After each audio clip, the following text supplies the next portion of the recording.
Good afternoon, good evening, good morning. This is Money Mondays with me, Ezekiel Olande. Karibuni sana. We are continuing our conversation on family business.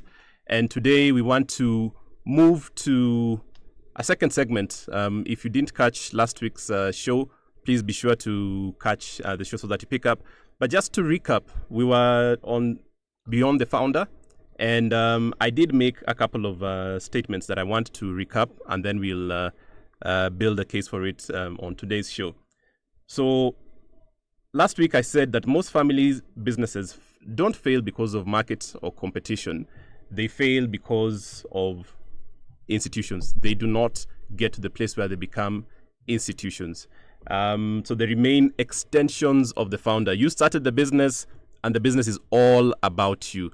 But you have not built up a succession plan to allow you to step away from the business and the business continues, or God forbid something happens to you and the business continues. So, you have no systems, you have no succession plans, no structure to carry the business forward. So today, like I said, we are bringing the conversation further.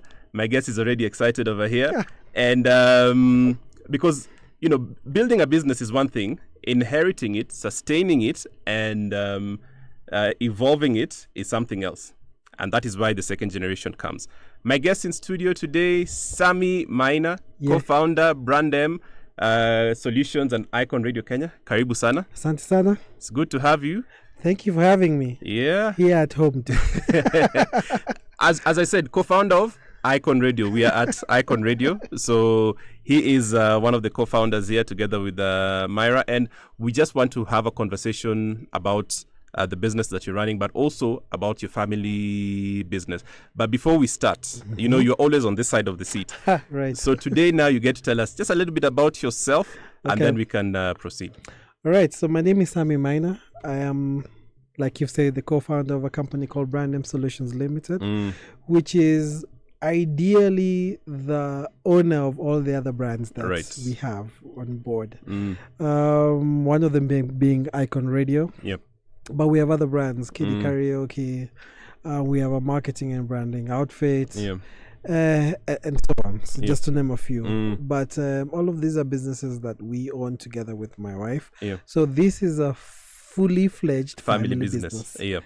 But outside of that, there are other things that I do, again, in the family setting. Yeah. We unfortunately lost our patriarch, my father, very recently, November of last year. But I'm also very heavily involved in the business that he left behind. My dad was an entrepreneur, or had been an entrepreneur for many years. I think it was 3 years after I was born. He started his first business. Yeah. And it's an ongoing concern. Yeah. And which we have been heavily involved in. Yeah. And so I have been in the field of entrepreneurship since I was year high. And I've been nurtured through it and developed my own ambitions within the same. Yeah. So entrepreneurship is not something that came to me at in the latter years of my life. It's just something that it's where I've been raised. It's the environment I've been raised in. Yeah. So other than that, I'm trained academically. Yeah. So I guess I should start there. Yes. By all means. So I have a background in business. Yeah. So I first started off with a degree in marketing and management. Yeah. A bachelor's degree that I studied at Monash University.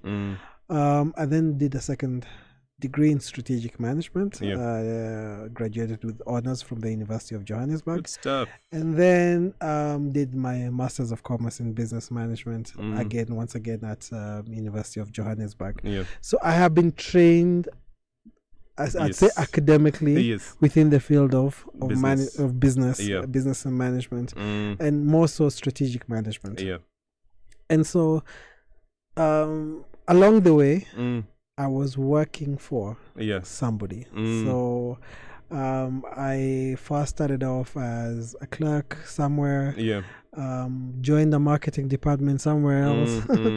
And then I picked up an area of passion, which was teaching. and I was teaching business, so I lectured for quite a bit, and I guess you never stop lecturing. Yes. You only take Once a break. A teacher, always a teacher. Yeah, but something happened along the way. Yeah. I realized, it was, to be very open, it was during a finance class. And we were in the middle of that class, and we were being asked a whole bunch of questions about who we are, what our backgrounds are, and how we spend money. Yeah.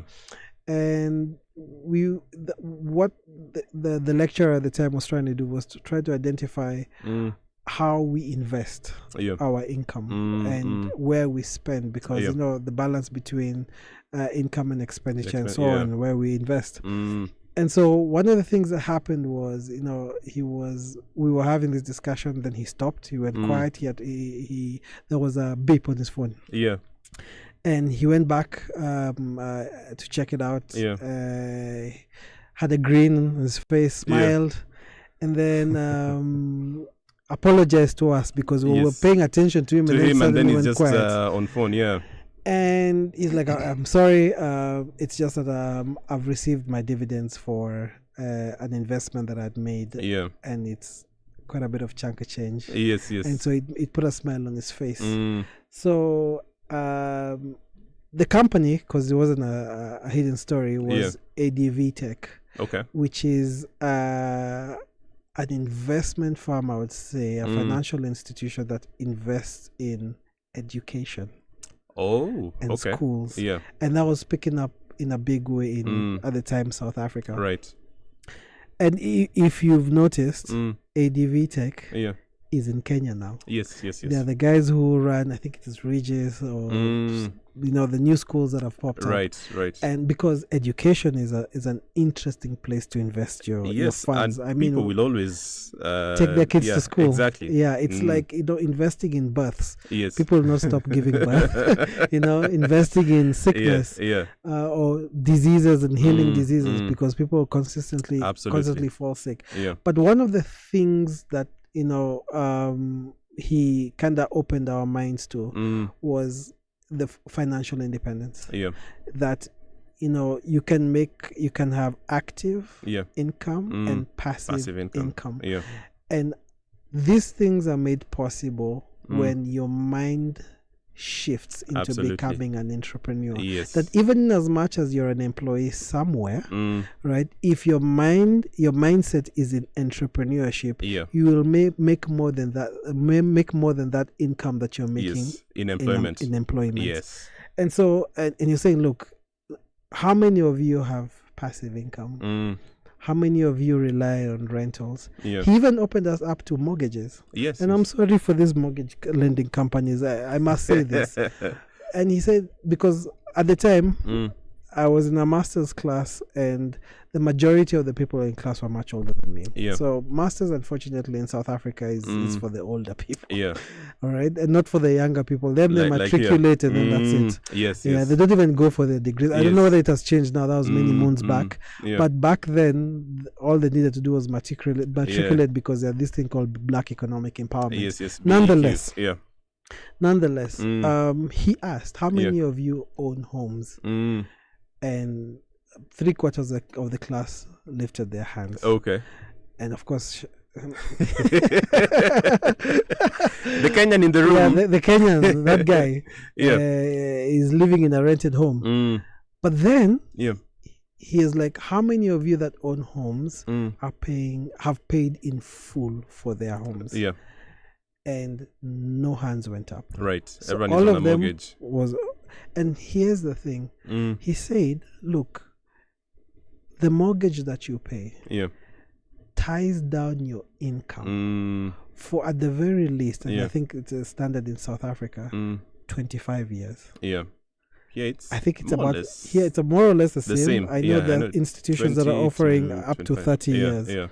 But you've tied down your income for 30 years. Yeah. And the question then was, would you rather have an asset finance that asset as opposed to you financing it out of the income that you're receiving every month? Yeah. And that's a mistake a lot of people make. Yeah. And so the question then becomes, what asset is that? Yes, yes. What is your That can finance your this. biggest asset? Yeah. Of course, we'll go the philosophical route and say, you know, your greatest asset is your mind. Yes, I agree. That's good. All right, that's Yes, nice. yeah. But that mind needs to create a plan yes. about how to make Yes, money. Yeah. And so, the next thing was, what then becomes your next biggest asset? Yeah. And we went round and round, people talking about different things, buying instruments and so on, blah, blah, blah.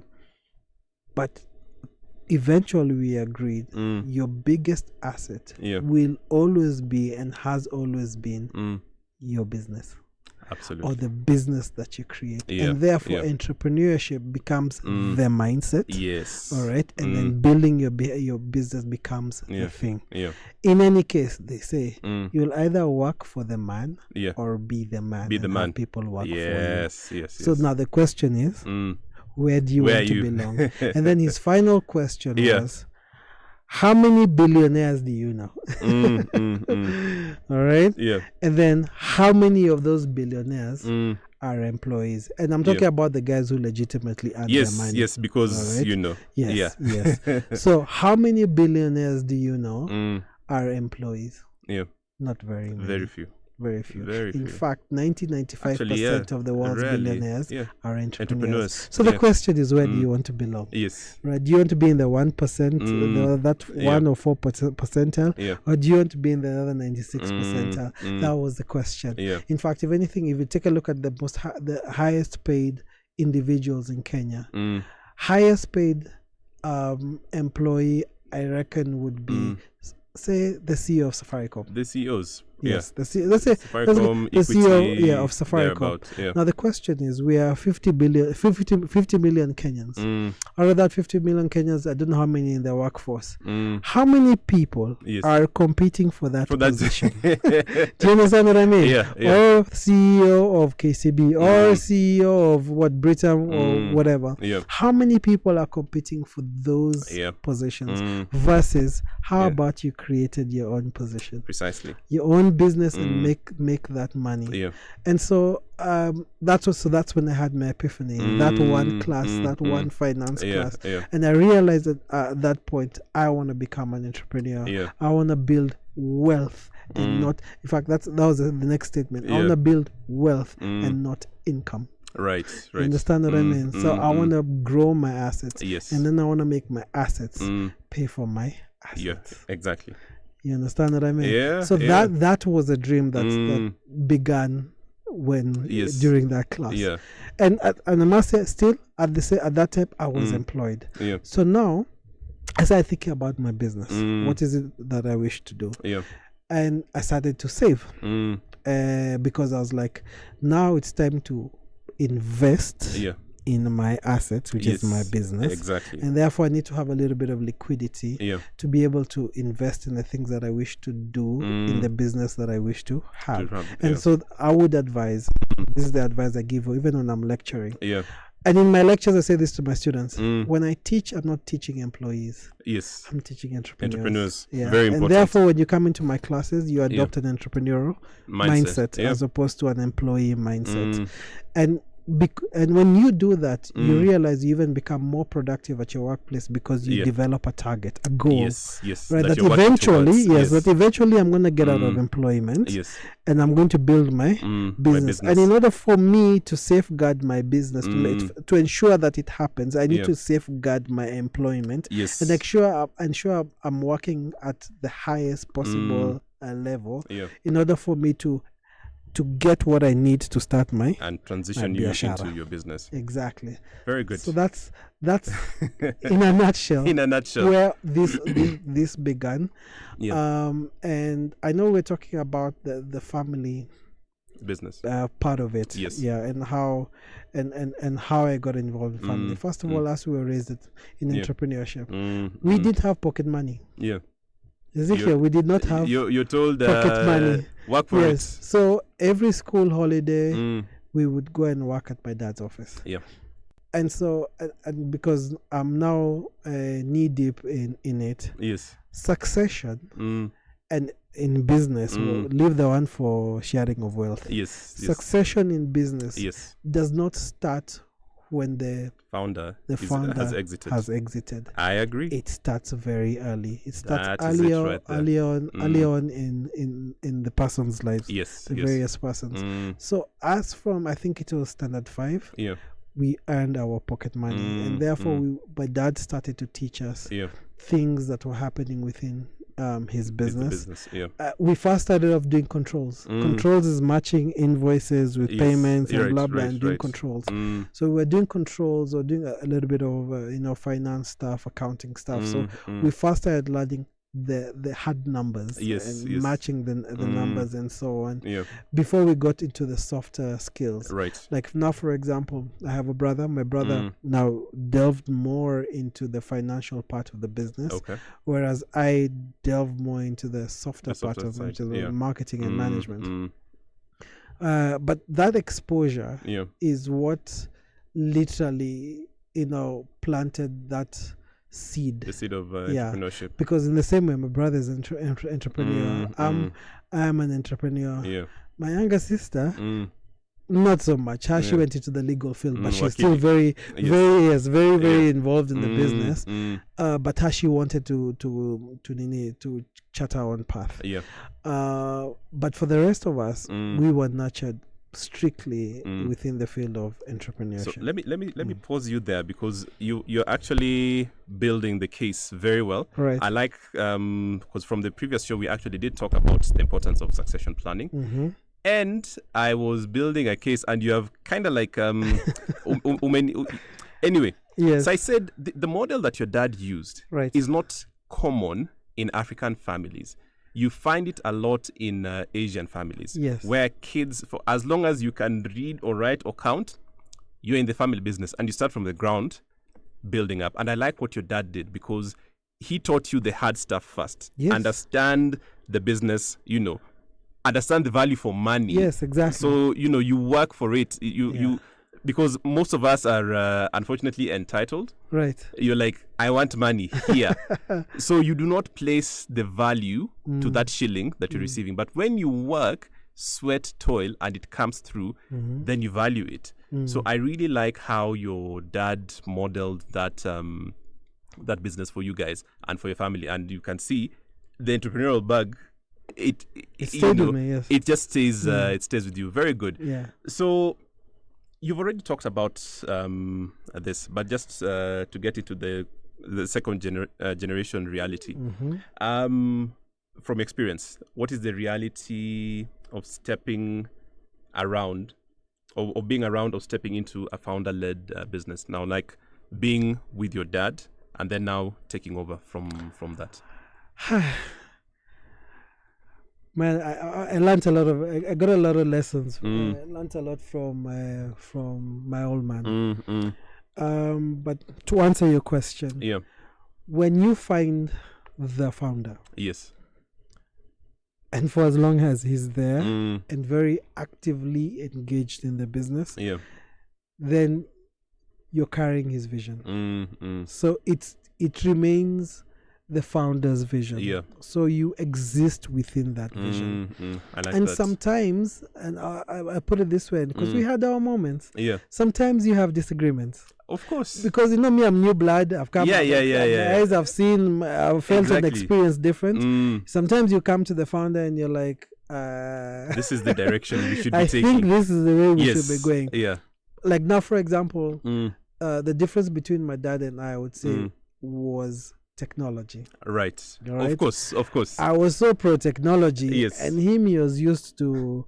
We still keep papers.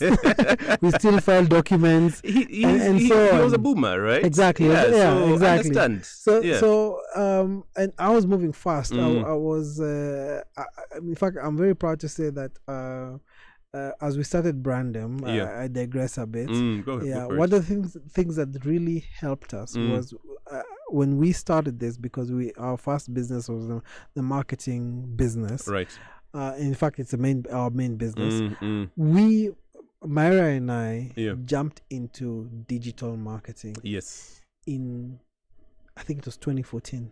Just when it was when people were still in socializing with infancy. Facebook, Yes. as we saw the business of business Facebook. angle. Yes, Good and we stuff. saw how it is that we can progress and grow businesses through Facebook. mm. But at the time, people were seeing Facebook and For fun. You know, Facebook Yeah. is for fun. Book, throw a yeah. digital chip Yeah, here and there. exactly. Yeah. Twitter was for politics and Yeah. so on. We didn't have TikTok at the time. At least it was not taken that Yeah, seriously. even IG wasn't there Yeah. yet. Mm. Then came COVID, Right. and our biggest business Mm. first came Yes. in 2020. When the world is shut When down, the world shut you down, guys are and making the everything millions. existed within the digital, space. Yes. That is the time we Mm. made the most buck. Yeah. Yeah. All right. Yeah. And we were grateful, and the whole world was complaining. Us guys were quiet in like a corner over there, Like, saying, yeah. Let's just keep saying it. guy. Yeah. You understand what I mean? so and we were a little bit ahead of our time. Let me tell you one of the things, now I can say it openly. Yes. Now Yes. in 2014 we developed a way of doing money transfer. Okay.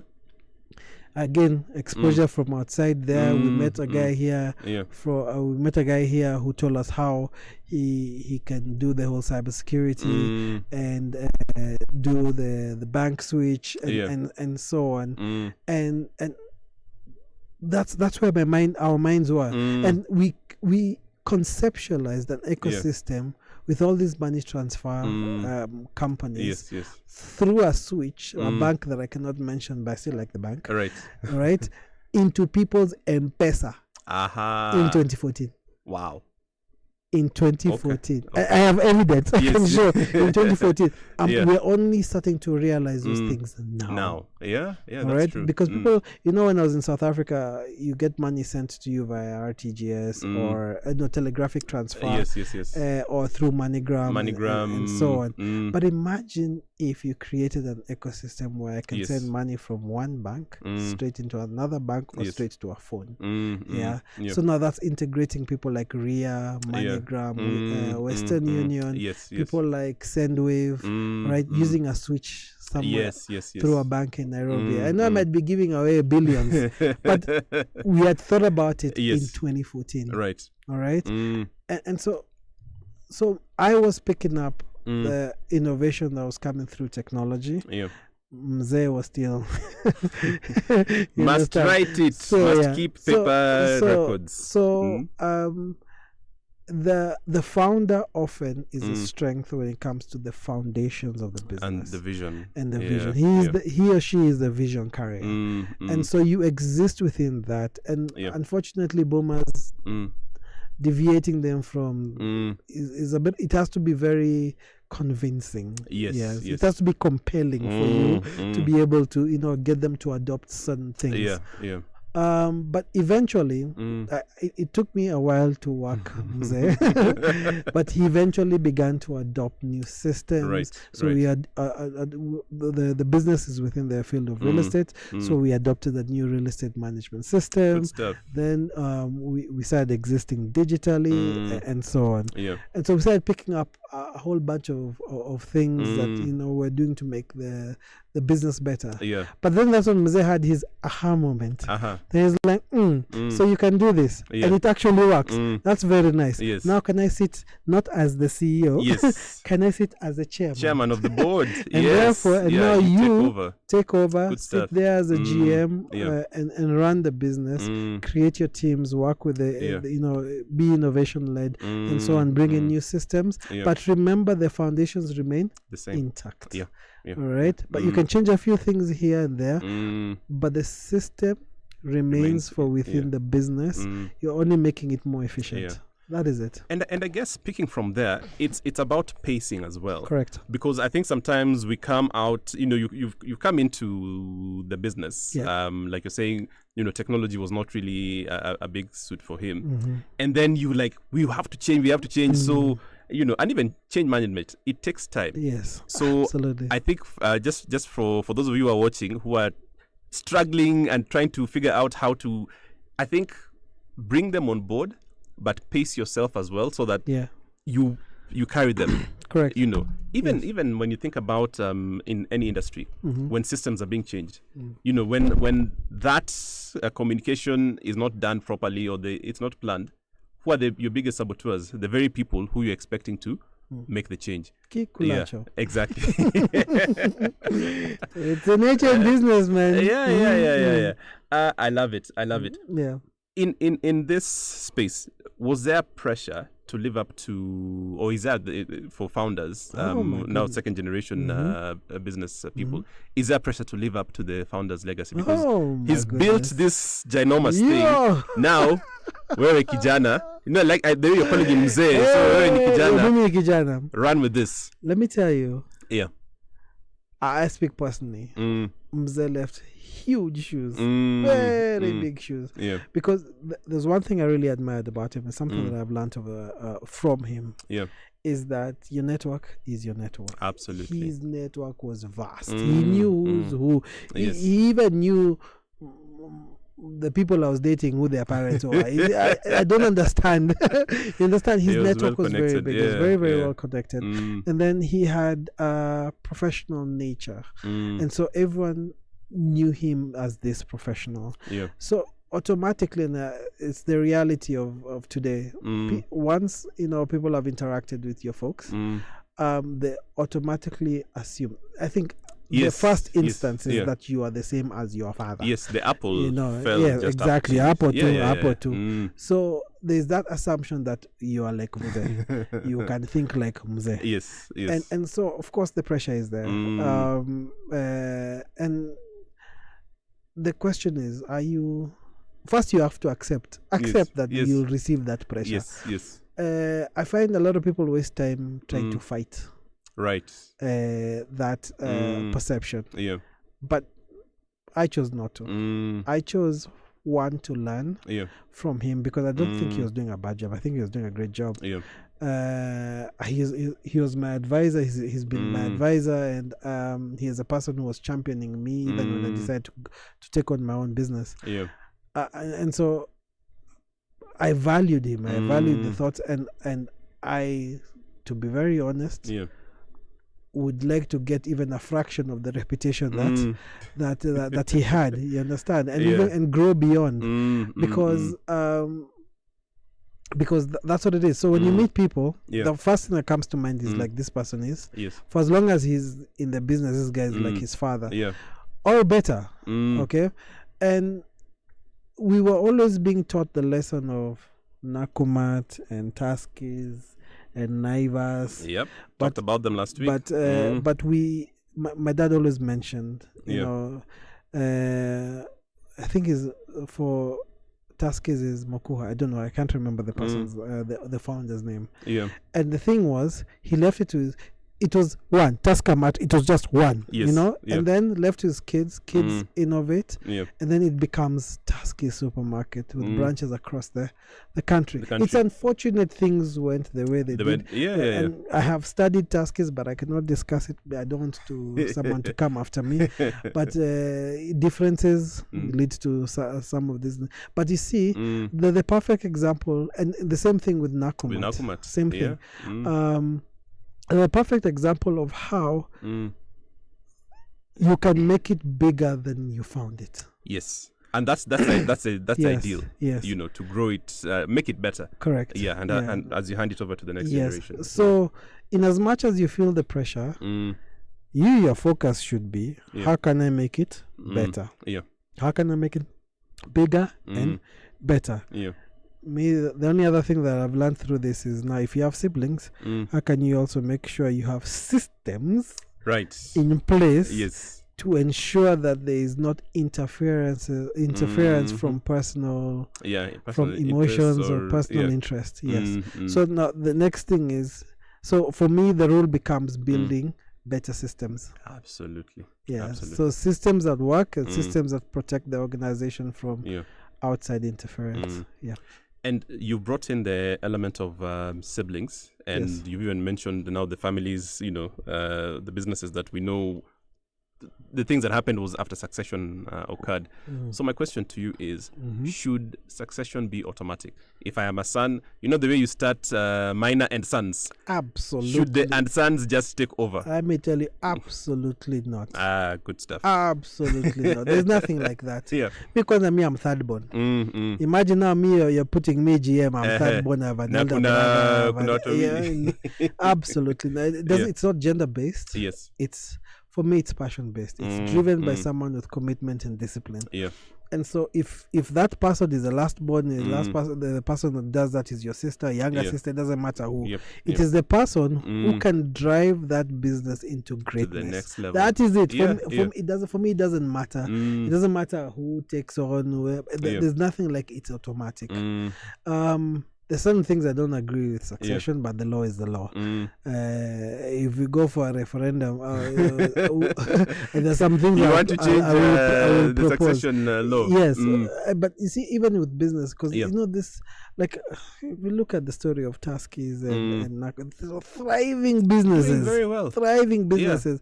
I guess some have bigger issues than the family. Justice. But if you look at Tuskies, for example, goodness me, it was a supermarket that had great potential. Great potential. And it could have been regional, maybe even African wide. But unfortunately, things happen the way they happen. But because of that, I think I'll use this word, entitlement. Yes. There's a degree of entitlement that siblings develop. That causes businesses to go down. I'm not saying that was the case with Tuskies, but please read for yourself. But there's also, but I've seen this with many families. But I often ask myself, why is it not prevalent in the Asian community? That's my question. Because I always try and look at the other side. What if, as a family, you thrived together? Yes. The same way our Indian brothers and sisters are thriving. These guys even continue to live in the same homestead. You know, that was going to be one of my points. And I'm like, there. Me, I'm Kikuyu. We Kikuyus. When you're of age, 18, get out, get your own house, blah blah blah. But what if you built a village? Yes. You know what I mean? Because you multiply together, you build together, you are safe together. You're protected. But we have such a huge sense of individuality. New Western influence. Exactly. I would put it like that. Because if you really think about it, if you existed as one community, your expenses ndio hizo chini. If you need help ndio hiyo support. You understand what I mean? Even the people that help you grow your business are right there around you. The family is bonding together. You're building you everything. Get children. They go to school. They get knowledge. Then you jump them into your business. You understand what I mean? But we Africans, I don't know. There's something wrong with us. No, the thing is, and I agree with you. You're sent to school, you're put on your own career path, and they put that pressure. Then later on, talk about succession. The founder realizes, if I chip, this thing is done. But you've never involved the next generation into this. What happens? They might come in and run with it if you instill the right values in them. If not, it's gone. It's the unfortunate reality. I'm even taking a look at I give my other example is the guy for Jacaranda Hotel. What's his name? I forget his name. This is Kikuyu tycoon. Politician. This Njega Karume. So Njega Karume tycoon extraordinaire. From charcoal businesses exactly. To, Higher. So then he pumzikas. And then CG trustees. Then Mara hearing CG trustees have done what? Blah blah. How come when he was alive? These things were not happening. But Sammy, it's because Africans, if you talk about succession when I'm alive, unataka nikufe. That's a problem. Let me tell you, I have learned my lesson. I tell you this and I'll do it with my children. If I'm going to leave anything behind, I will give it away when I am still alive. Yes. Because let it be clear even the fights in court, or look at Kirima family. Exactly. It is one of my sons does not agree with my other son, what. Then kidogo kuna bibi ya my son hata sio member of the immediate member of the family and influence kijana hivi. No. Give it away when you're still alive. There is nothing wrong with starting your succession before you go. Yes. Because the journey is one. Yes. Yeah. Kila mtu. Yes. Unaenda tu hivyo. But that is the goal, the end game. Yes. Utaenda, you'll not live forever. But the problem is, when you go, will you leave them better off? Yes. Or worse off? Are you going to create issues, or are you going to leave your family better united off? So I'm very happy with what my dad did. Good stuff. And we are better off. We are in a position where we can make decisions together. Okay. However, most families, and I've seen boomers, certain communities, I've come to learn there's certain communities that don't like to talk about death. Right? Yeah. Sisi. Jaluo.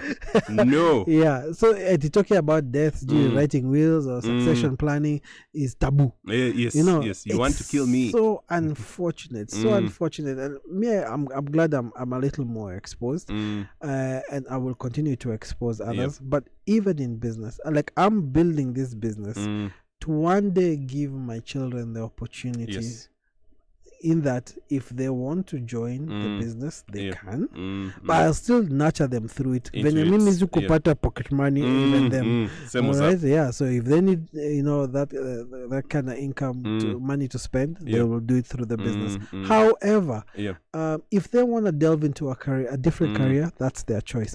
However, I plan on giving them a soft landing, not that automatically you just come in some kind of level of entitlement. But I would like that, say for example, now we're planning that one of them goes into aviation, the other one goes into med. So by the way, I have two boys. And at this early stage, 8 years old, my son, I think at around 5, knew he's going into aviation. My other son at around 4 to 5 knew he's going into med, and we've been planning them like that. So when I talk to one of the firstborn, we're talking aviation, we're exposing him to aviation, so that it stays.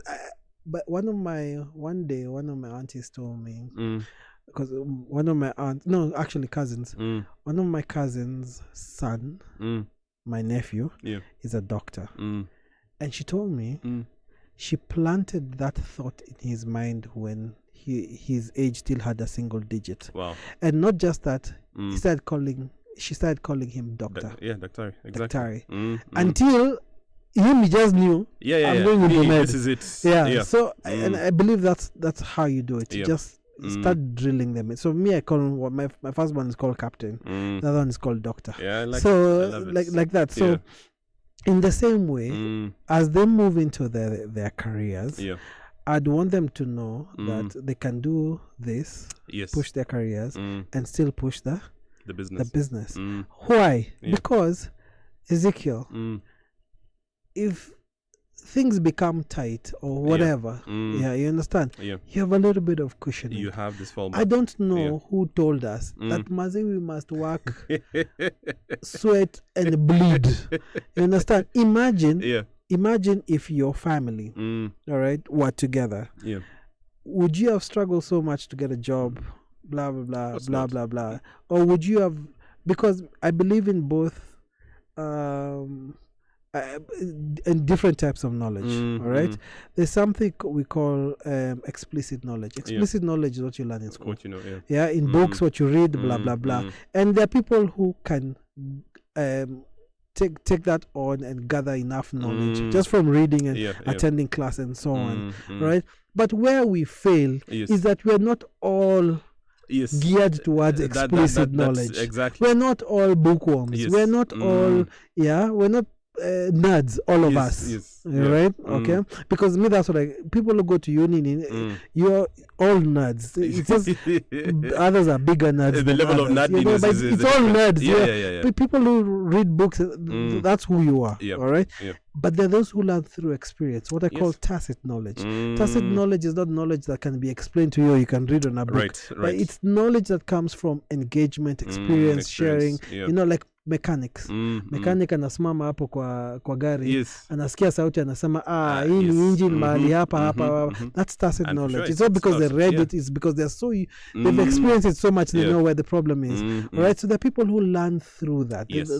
They learn through engagement. I like to believe a lot of these Indian businesses, not because they went to school, it's because they were at those shops. They were there exactly. So they're experiencing it. So like the ins and outs, literally. Yes, but you give them a book to do accounting, they won't tell you they'll say talk to the accountant. You understand what I mean? But in terms of how the business works, they've learned that because they were in it. Okay. So in the same way, is if we build communities where we nurtured our people through the empires we built, and I like to call them empires. Exactly. From the empires we built, then we leave no one behind. Yes. Yeah, and it can be anything. Yeah. It can be me. I do a whole bunch of things. Yes, we have a radio station. I have a passion for photography that I turned into a business. Blah blah. And I'm business. I'm finance marketing trained. Yes. But me, I pick up a camera and make money from it. Yeah. And not. I'm not complaining about how much I earn from it, right? Because you can make it work in spite of what it is. Precisely. The job. I come back and I tell you the story of these are some of my life lessons. The story of the guy for. Is it Nice and Lovely? I think it's Nice and Lovely. Yes. The Nice and Lovely guy. It's not Dark and Lovely. It was Nice and Lovely. It was Nice and Lovely. The Kenyan brand. Yes. This guy who used to make soap, transporting mkokoteni, but he had a smart idea, all right, to go and sell affordable shampoos and conditioners to local salons. And it picked up. Yes. To the point, I think Dark and Lovely were like, no, we can't compete with this guy. So instead of fighting him because he's local, let's buy him. Yes. And this guy went from zero to billionaire. Oh, yeah. Yeah. I can't say almost overnight, but because of persistence. And you see, this is the beauty of entrepreneurship. Yeah. Any from Mukoko. Imagine.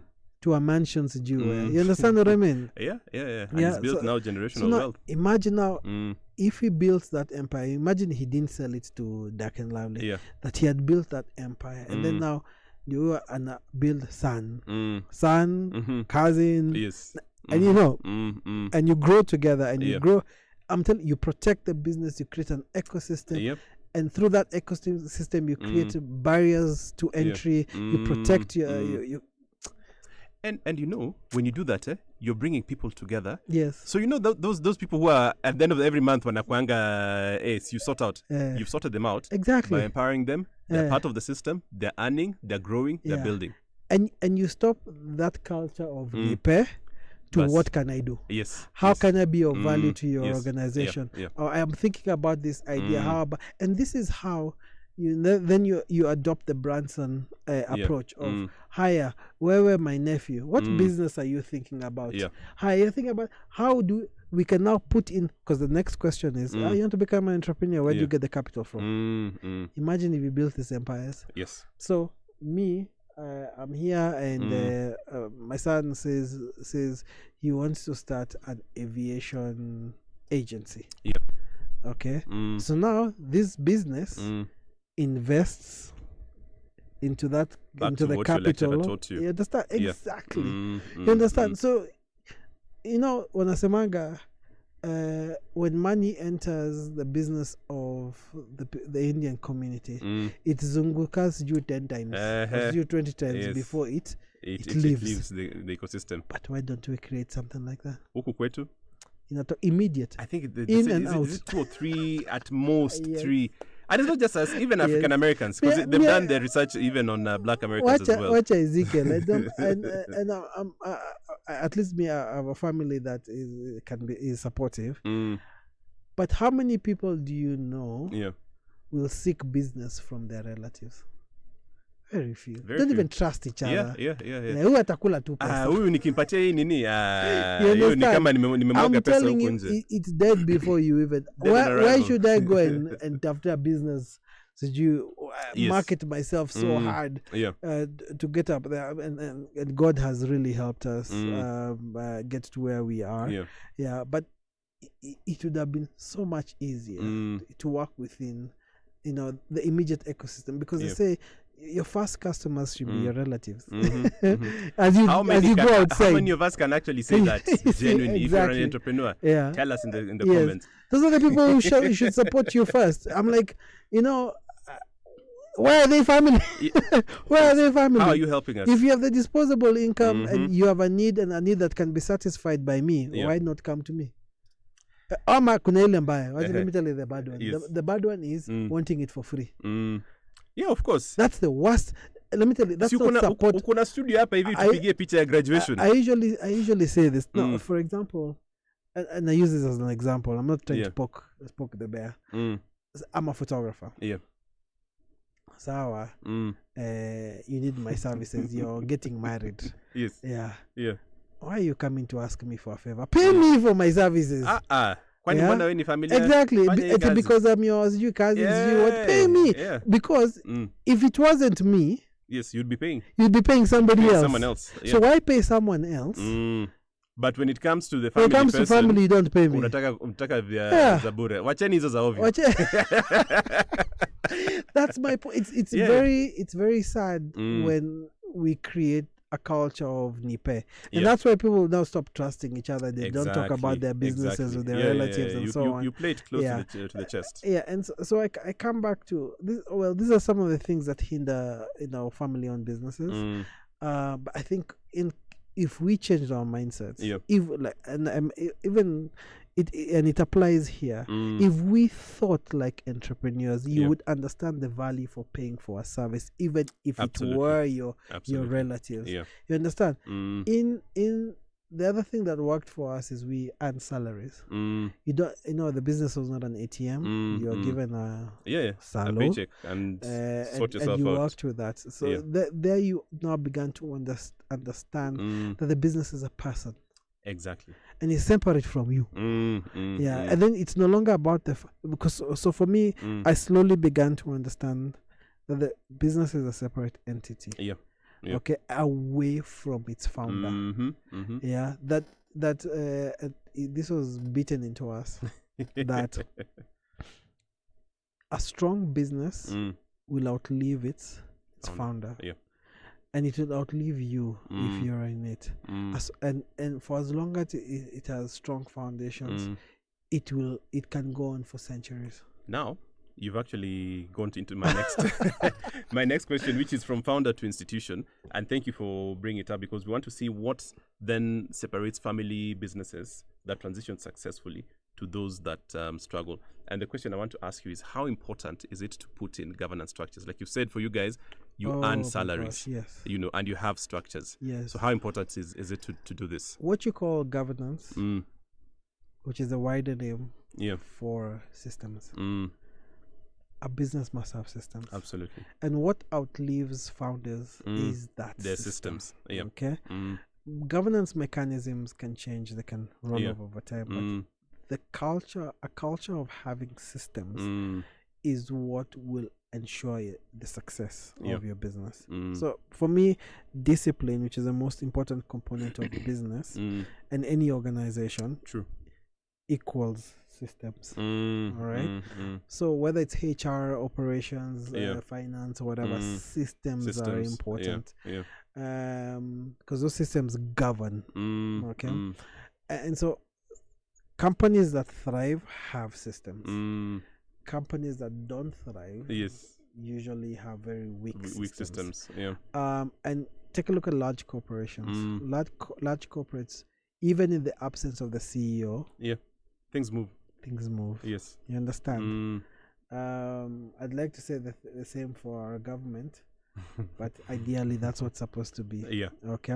That the government exists in perpetuity because of the systems. Administrations in place. might come and change, but the government continues. So, and most organizations as they start up usually have a problem when it comes to creating those systems. Yeah, because you know you're everything at that point. But it's normal. Yes. Can I say that? Yes. You will not get it right the first time. On day one. Yes, you will not get it right. Yeah. But if your mind is telling you that what I need to do, other than just the businesses develop systems, then you will eventually make it. Yeah. Okay. Yeah. So you explore systems, you consult, you read, you go to class, and you learn the various systems that exist and how you can create a system that works for your business. Yeah. This is also the benefit of working as an employee. I was going to bring that up. Yeah, because you go through that system. Exactly. You understand how the importance of a system and having different controls and departments and things like that. And then you borrow. You borrow, implement. Exactly. Yeah. So for me, in as much as I told you, I teach employees and I like to work with employees. Even the people that we work with here, we are partners here. I like to say we are partners as opposed to you're my employees. You're working together. And even the system that we have adopted in terms of engagement is an entrepreneurial one. However, nonetheless, as you're starting, once you have that mindset of creating systems, take those and then now start applying them to your business. And make sure as you go, you innovate those systems. You keep changing. It's the only constant. So you keep changing and you keep adapting. Because this environment is volatile. It changes. So adaptability is necessary. So your systems need to be malleable. They can change from, but they're rigid when it comes to certain things, especially when it comes to money. Absolutely. And then they're adaptive when it comes to other things. You understand what I mean? So the first thing I would say is if you like your business to thrive, develop systems. And then the next thing, but this one is debatable, about the business plan. You can have, which is the original vision, the blueprint of how your business works, and where it's going. So having a business plan is a good thing. But just know your business plan will change. The business plan that you had in 2026 may not be the same business plan you'll have in 2030. Because things change. I mean, who knew that they're going to block the Strait of Hormuz? Who knew they're going to block the Strait? Exactly. You understand? Who knew there was going to be a war in the Middle East? And now we're going to have a fuel shortage. Now what do? The plan that you had. You must in fact, as you're starting the year, it's not the same plan you have now. And this is just Q1. So things change. Yes, exactly. So things change and you need to be able to be adaptable. All right? And but to a certain extent, try and anticipate some of the things that might happen. But so having a business plan becomes important in terms of what business you're doing. It also literally sets the foundations. These are the foundations, the roots. Okay. Number 3. And this is personal learning. Okay. Adopting discipline as your key driver. Discipline means doing what you need to do to achieve the goal. Absolutely. Okay. And I came to realize discipline is more important than motivation, because discipline is doing. Motivation is wanting to do. Or when the motivation is not there, then there's no doing. Exactly. So motivation is today I will. Discipline is today I am. And I have to. Yes, and I must. Okay. So motivation unaweza amka and then you say I'll do it at 11. This one 6 a.m. you're on it. You understand? Because it has to be done. Exactly. So for me, adopting discipline is the one thing that will help your business thrive. Yeah. All right. And becoming doers. And then that's the reason why I jumped into entrepreneurship, because I was watching something, and at this time I was teaching. Right. I was teaching business. Okay. Because I taught international business. Blah. Anyway, I taught business. Yeah. And I was watching something, and somewhere someone said, those that can't do, those that can't teach. Yeah, I've heard that. I was like, what? What are you trying to say? Yeah. Exactly. So how is it that I'm teaching entrepreneurship and I'm not an entrepreneur? How can I discuss what an entrepreneur does when I haven't been and one? You see, the difference is then that there's the one who is just reading and regurgitating. Yeah. You are giving experiential. Exactly. And that, obviously, there are things that you will never be taught, you'll never find in a business book. Yes. That experience, you can't get it in my finance lecturer who made millions of rands. Exactly. Yeah. As you're watching. As we were watching. You see, now I wanted to know more. And, it became inspirational. So discipline becomes very, very important in terms of success of your business. Yeah. And making sure that, and you see, discipline is now the one that gives you structures and blah, blah, blah. Discipline is one, together with systems, is one that gives you salaries. So, you make 1 million shillings, but you don't see 1 million shillings as your income. You understand what I mean? Sababu kuna mshahara. Yes. So because the business is a person. Yeah.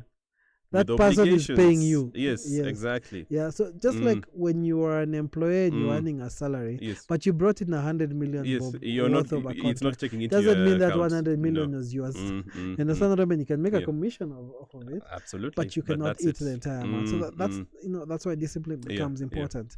And then now learning how to create passive income through your vehicle. So now these other things, investing that income that belongs to the business into other things, shares, money market fund, blah blah blah, or other assets.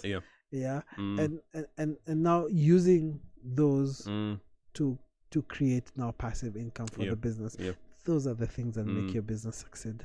I love it. Yes. So structure, business plan, discipline, and the last one was passive income. Having the business invest in other areas so that you're able to create that wealth and for it to continue growing. Correct. Very good. Making your money make money for you. Yes. We're about to land this plane, but I have to. When we started this conversation, you did share about your story. Yeah. And that's something that I want to. And you are a storyteller, But then for those of you who don't know, we were in high school together. Yes. So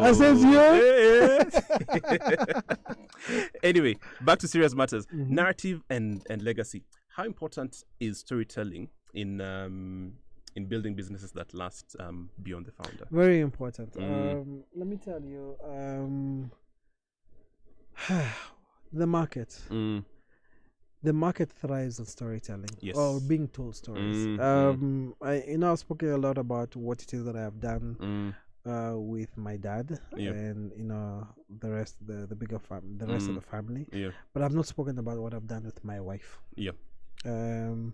My wife is a great storyteller, and one of the things that she's big on, and why, because I'm very quantitative. I'm the one that crunches the numbers. Yes. We fight about how money will be spent because she's very qualitative and she likes to tell stories. And so we've built a system where we bounce off of each other. True. And the one thing she's really good at is promoting our story. And that is how we've grown Icon Radio. Because to be very honest, and perhaps it's going to be our new agenda, is how to amplify the brand through other systems. But how we've so far managed to spread our gospel is through stories. Through stories. All right. And so everywhere we go, the people we interact with, we often tell our story. And Kenya as an example. This This is why we have initiatives like Team Sisi kwa Sisi. Team Sisi kwa Sisi, Eric Omondi comes and tells the story of this person. Support immediately.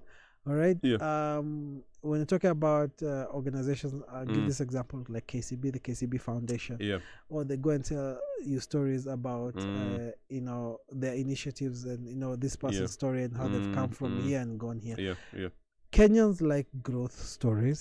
Kenyans like to support growth. And we jump onto those very Kenyans quickly. dislike flex stories. Yes. When you're showing off, flexing dollars. Ask Caliph Cairo. All right, he'll tell you firsthand. Okay, you don't flex for Kenyans, no. But you tell your story from where you began. Like us.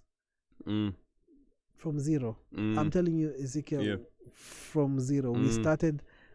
We clawed ourselves, we clawed up. There are times we were driven, let me tell you, blood, sweat, tears. It was there. We had tough times.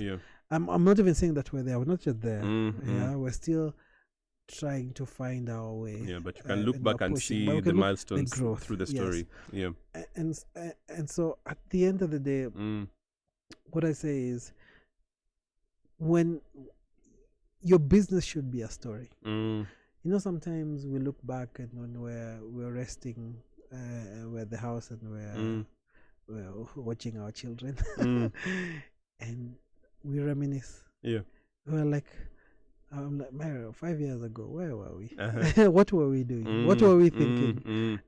Even some of the decisions we laugh. We laugh and we're like, wow, what were we thinking?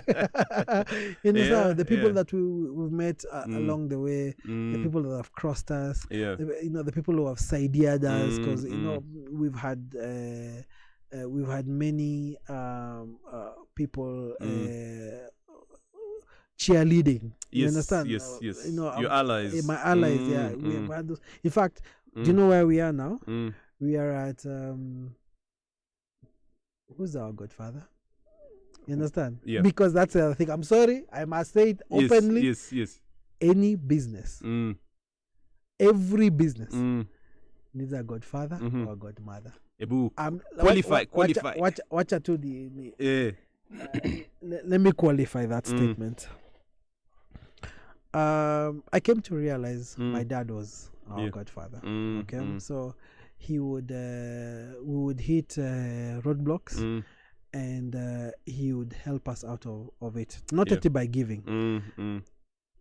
It was always a lesson. Yes. So if we needed a little bit of monetary support, he will make us earn it, and you will be charged interest. No story. You understand? So that we learn the lesson, because and the lesson is very important. Earth is hard. Yes, true. Earth is hard.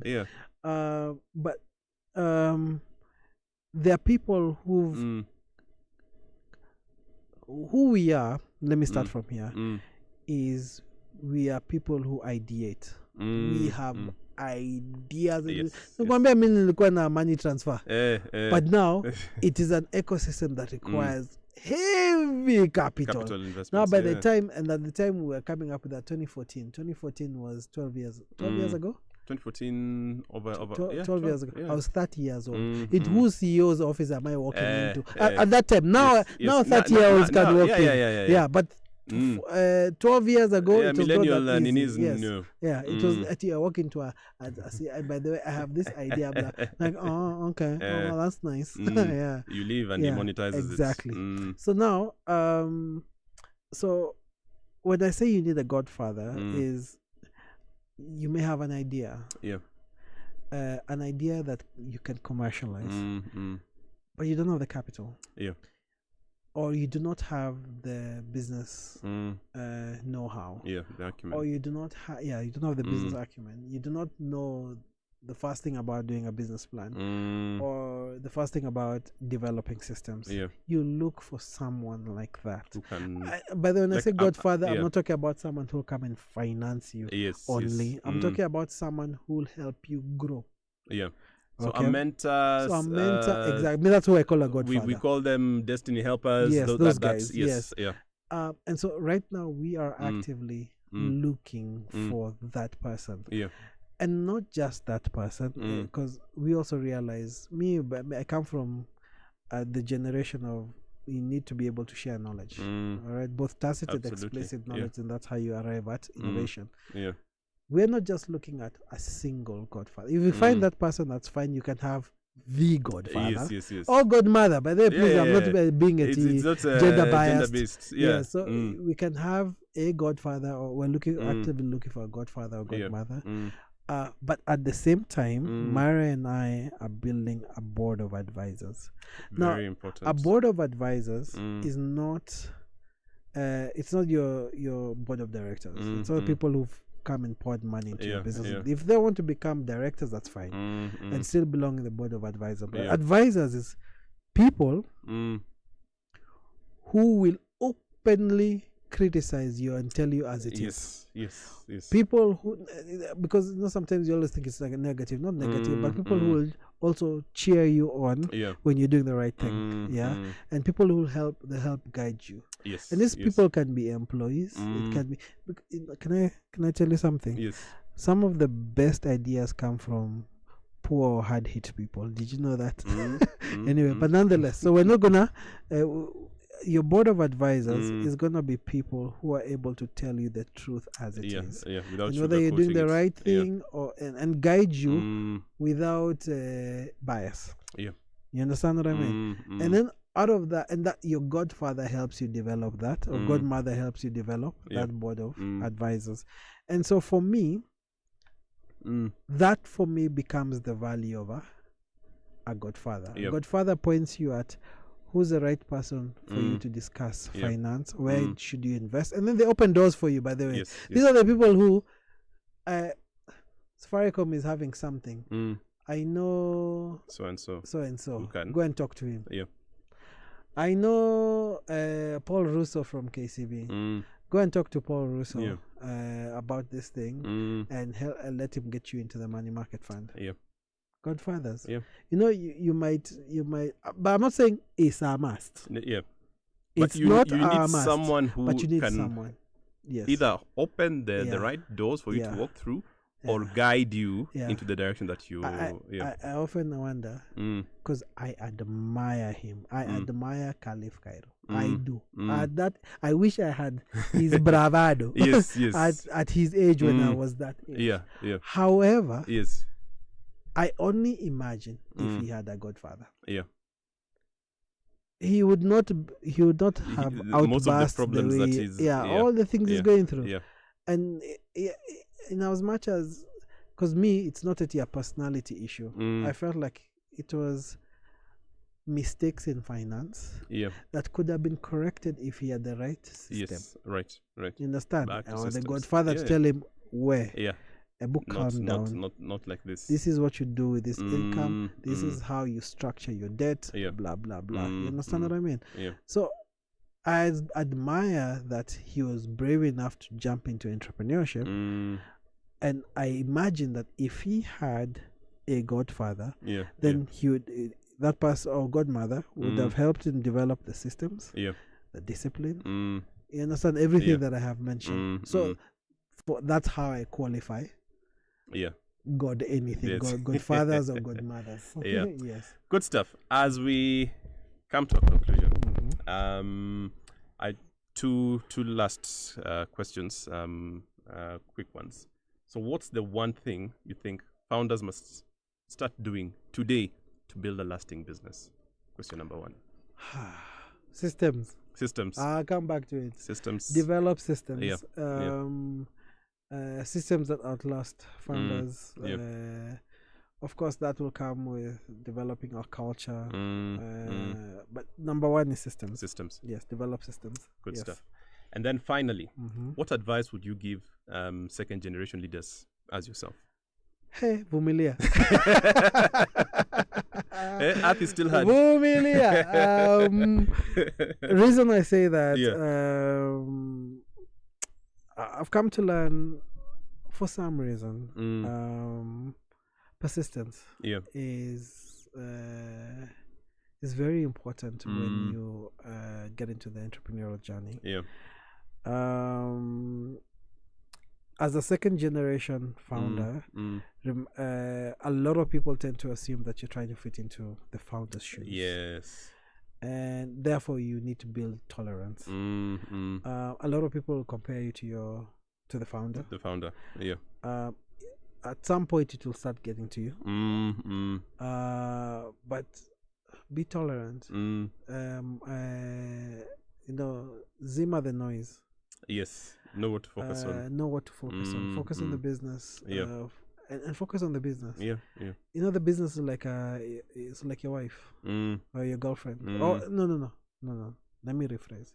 The business is like a baby, and a growing baby. Yeah, so you need to nurture must them. Be fed, given attention. Yeah. And so on, given new knowledge. Yeah. and so on. And therefore, focus. So you have to have a high degree of focus. Yeah. Or on that business, on that person, and seeing that business. Yes. Away from the noise. And when you have that focus, you're likely to make great decisions for that organization. And you're likely to innovate and push it forward leaps and bounds. Yeah. So that would be my advice. Do just that. That's for any second generation founder. Yeah. Block the noise. Focus on the business. Yeah. Yes. Begin your succession. Very important. Yes. Very important. Begin your succession. Very, very important. Yeah. I like whether that you have kids or not, just start training someone. Start training someone who can take over the business. Yeah. One who understands the systems. And remember, you don't have to get a genius, Harvard. No, just get someone who's passionate, disciplined, someone who wants to be in the business, cares for the business enough to even sacrifice themselves, knowing that full well up on belly, you'll get your reward. So begin your own succession. Yeah. Thank you, Sammy. We have been having a wonderful conversation with Sammy, who's a co-founder of BRANDEM Solutions and Icon Radio on founders, and more so building a legacy beyond the first founder into the next founders. And as you've heard, I really like the very last bit. As soon as you take over, build the succession, because that is what now ensures that your business moves from just being a one-off into a lasting business. And we want businesses that are going to outlive us. Yep. So once again, Sammy, thank you so much for your time. We hope you guys have enjoyed this conversation. Tune in again next week as we continue talking about founders. But for today, asanteni and kwaheri. Bye-bye. Follow Icon Radio. And follow Icon Radio. Yes. He had put it there. Yes. Absolutely. We like to tell stories. Yes. Icon Radio, BRANDEM Solutions Limited. Get in touch with us. Yeah. Good stuff. Good night. Good night.